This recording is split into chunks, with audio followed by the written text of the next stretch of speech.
has become a myth, obviously, and all myths endure. She was the world's first great striptease artist. That's what put her into trouble. That's what made her money and also caused her death. She was the ultimate seductress. The French authorities claimed she nearly cost them the First World War and the lives of tens of thousands of soldiers.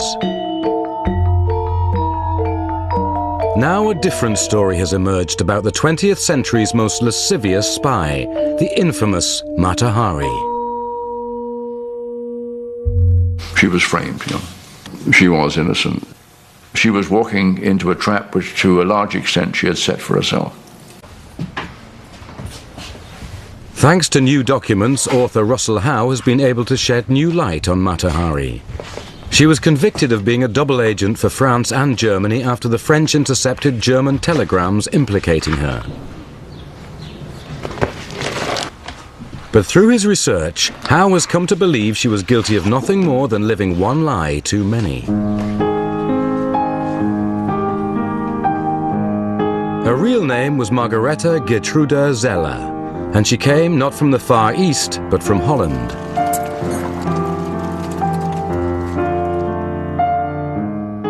By 15, she was an orphan, and at 18, she responded to a newspaper ad. Captain John MacLeod of the Dutch Army was seeking a bride. Nearly 2 years later, the couple traveled to where he was stationed.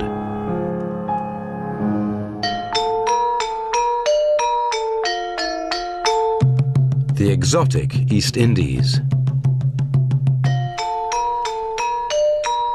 Here, Margaretha was transformed. She took to entertaining her husband's fellow officers in the officers' mess on Sunday night by performing copies of the local dances and calling herself Mata Hari. That was the stage name she took, and it means the eye of the dawn. But her husband sought entertainment elsewhere. He was used to drinking heavily, and he was used to spending his time in brothels and so forth. So the marriage fell apart fairly quickly, but they did have 2 children. Their marriage, already strained, was dealt a staggering blow. The son was poisoned by a native nursemaid, apparently because she objected to Captain MacLeod's sexual advances. The servant poisoned both children's rice. The daughter, Non, survived, but when John and Margaretha divorced, he took the girl away from her. At 27, Margaretha had to start her life again. She said to someone who asked her why Paris, and she said, "Where else does a divorced woman go?"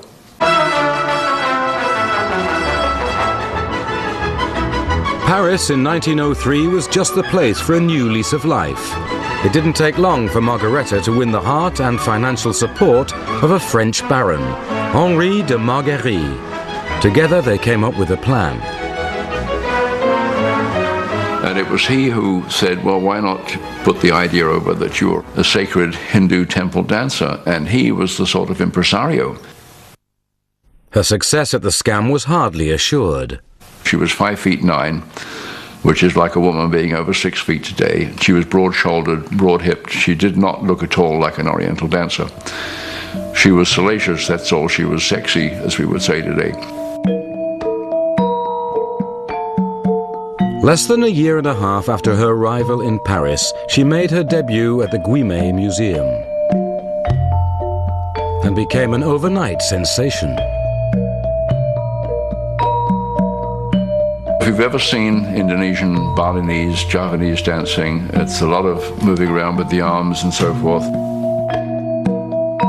And yes, she would take off her clothes as she danced. She never bared her breasts at all, and any performance, there was nothing much to bear. Mata Hari is credited with having invented the striptease. She got away with this because she pretended that it was a cultural thing. And people like ambassadors and dukes and obscenely rich businessmen had to accept that they were learning a new culture. Mata Hari was living a lie and widely accepted in the highest circles of society.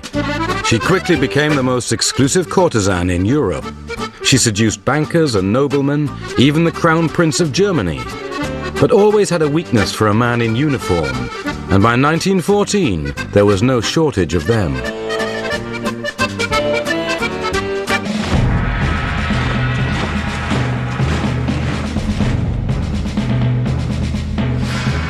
The First World War set France against Germany in the bloodiest conflict Europe had ever seen.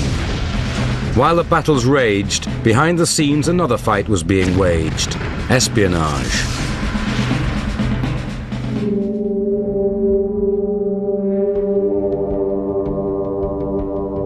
Across every border, the halls of power were open to Mata Hari.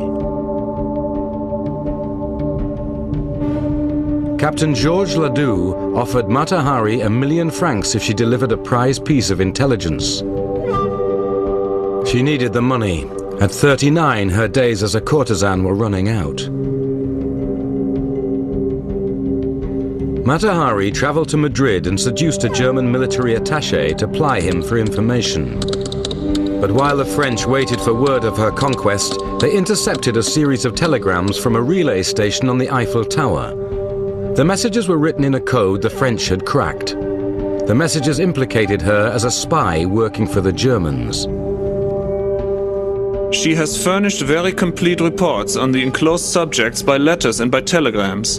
She received 5,000 francs in Paris in November and is now asking for 10,000. Please give me instructions rapidly.